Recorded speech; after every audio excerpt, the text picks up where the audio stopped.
there, and welcome to TheAdipose's Battlefield 3 Shooting Tutorial Part 1. Now, you would think that shooting someone in Battlefield would be as simple as pointing the gun towards them and pressing the fire button, but if you've played any amount of Battlefield, you'll know it simply isn't that simple, and there's a lot more to it than that.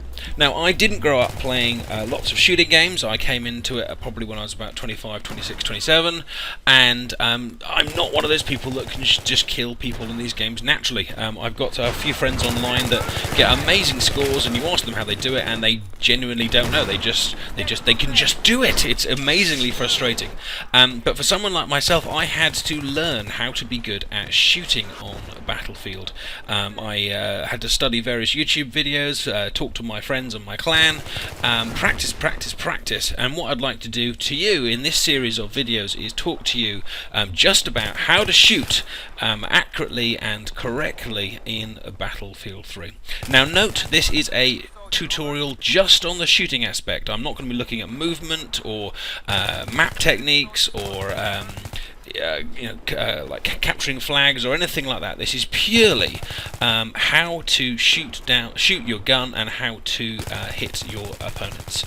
This video is going to be in 4 parts. This first part is going to contain 5 beginner tips. Part 2 is going to contain 5 more beginner tips, so that's 10 in total. Once you've mastered those 10, or at least feel comfortable with those 10, there's going to be a third video with 5 advanced tips, and then the last final part 4 will contain some exercises to help you improve your technique. Okay, so let's get started.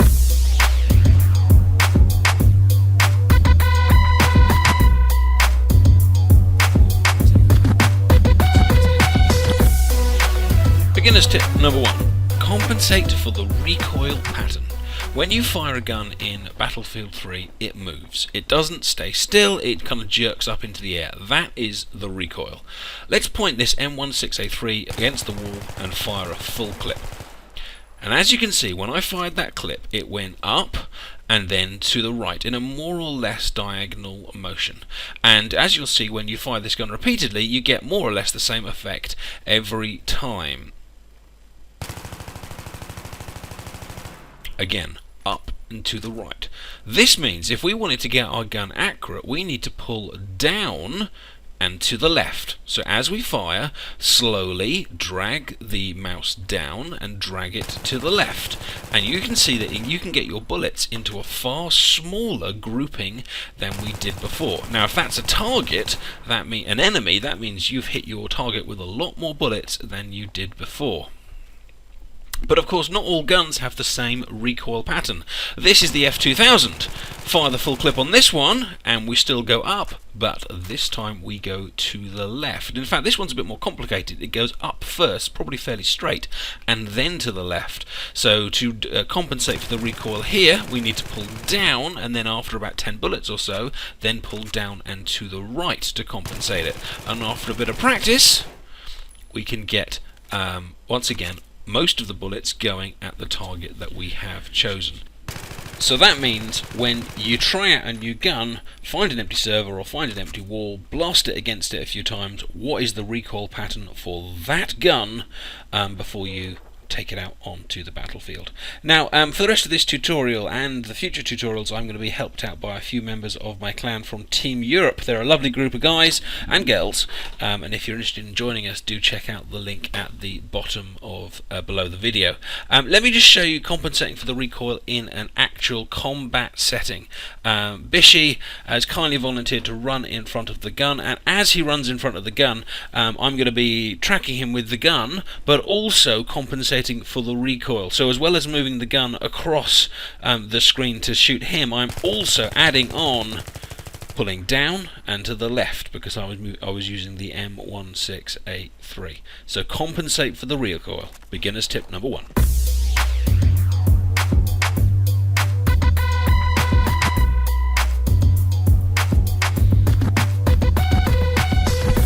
Beginner's shooting tip number 2. Fire in bursts. Let's have another look at what happens when you use a full magazine against a wall. Still using the M16A3, we've got that diagonal up and right pattern that we saw before, but if we look more carefully at it, we can see it isn't just going off to the up and right, it's actually fanning out in a cone, which means that the first 10 bullets or so are going more or less in a straight line, and then the last 20 bullets or so are very, very spread out. This means that those first 10 bullets have the potential to be a lot more accurate than the last 20. Therefore, if we can fire in shorter bursts, we can be more accurate. Now, to be more advanced, you want to use this in conjunction with compensating for the recoil. So we're going to fire in short bursts and pull slightly down to the bottom left-hand corner on this particular gun to give us even more accurate bursts. Now, if that was the head of an opponent, you've actually probably killed someone with every single burst, or at the most 2 bursts. But of course, in real life, you'd probably put all 4 bursts or 5 bursts in the same location, just like I'm doing here. But note that if you do burst fire, it's not the case of doing a burst and then stopping, and then a burst and then stopping, and then a burst and then stopping. You want to put them all together. You want to run one burst into the other. So effectively, you are going to be going at the same rate of fire as you would be if you were actually just holding down the trigger. You want to make sure that the bullets are coming out consistently fast and just checking and correcting your aim in between each burst. It actually makes compensating for the recoil more simple as well, because you only have a small adjustment to make each time rather than perhaps an extending rate of change. Just look at these last few shots to see just how accurate you can be with burst fire.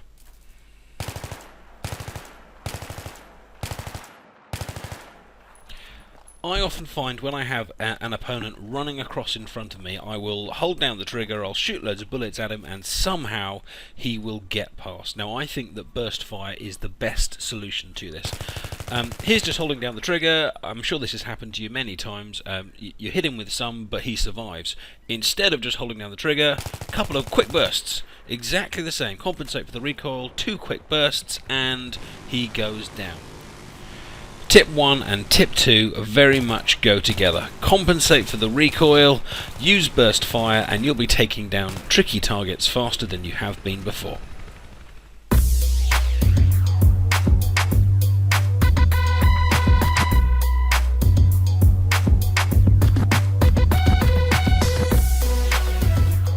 Beginner's tip number 3.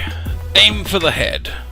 Well, kids, it's time for a bit of a maths lesson, because I want to show to you, I want to prove to you just how much difference aiming for the head really makes. Now, Bishy from Team Europe is really excited about this particular part of the video, because he gets to shoot me lots of times, and you get to have a look at how much damage he does. First shot, he's going to shoot me in the leg. There we go, I'm on 77%. That means he took off 23% of my health. It's going to take him at least 4 shots in the leg to kill me. Shot to the chest, 75%, he took off 25%. That means it's going to take him 4 shots to kill me, if every single bullet hits. And sometimes you get that annoying thing where they survive on 0% health. And now the head. Oh my goodness, 50% health off, I am half dead. He could kill me in 2 or at the most 3 if he is shooting me dead on in the head. And of course combinations go together, so if he went body, body, head, I'm dead. If he went leg, body, body, head, I am dead. But it is the headshot that makes the big difference and makes it a 3 or a 4 bullet kill instead of a 5 or a 6 bullet kill. And because firefights are so fast and so brief, often lasting less than a second, getting the shots in the head really makes a difference. I've asked Bishy to move back a bit. He's going to do the same shots again, leg, body and head, and you'll see that it still makes as drastic a difference at a significant distance. I've always known that I should aim for the head, and when I do get a headshot, I'm happy. But the difference that you need to make to your gameplay to be good at shooting in Battlefield is to actively aim at the head with every single kill. Don't just kind of hit the head by accident, but for every single shot, aim for the head, not the chest, not the tummy, not the legs, but the head. And if you are keeping the recoil under control, firing in bursts, headshots, several bullets to the head is possible and vital.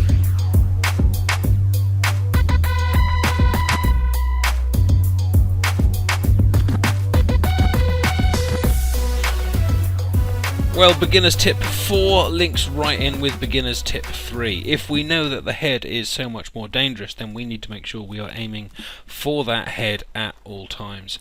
Now, when we run around on Battlefield or any kind of first-person shooter game, it's quite natural to stare at the floor. The gun itself is quite large, and we want to kind of be able to see the scenery, look left and right and all around us, and it's therefore quite natural to put the gun down. But of course, when you fire or come close to firing with your gun down, you're shooting at the floor. If someone comes out in front of you and you have to move the gun up before you can fire, you're not actually aiming where they are. And if you are, you're aiming at their legs or their chest. Certainly you're not aiming at the head. So when moving around the map, keep your gun at the height you expect their heads to be. This does mean the gun will be taking up a little more of your screen. It does mean you'll see less of the floor, but it also means you're more likely to get a quick kill because you are moving with the gun at head height. Now, of course, as you change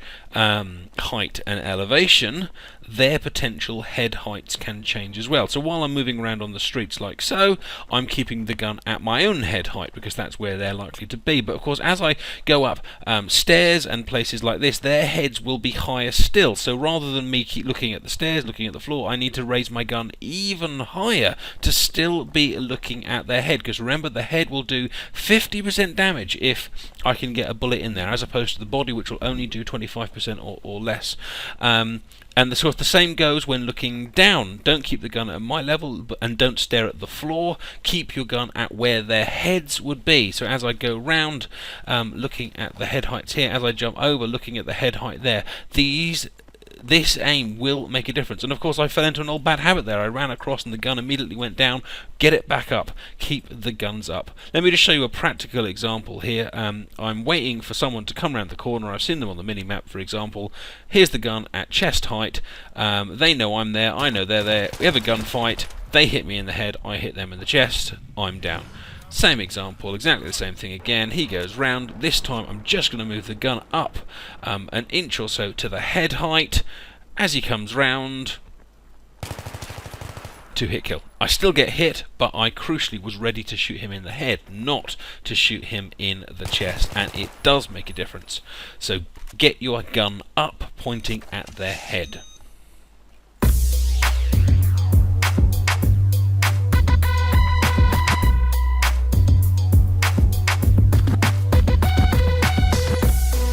Tip number 5. Lead your target just a little bit.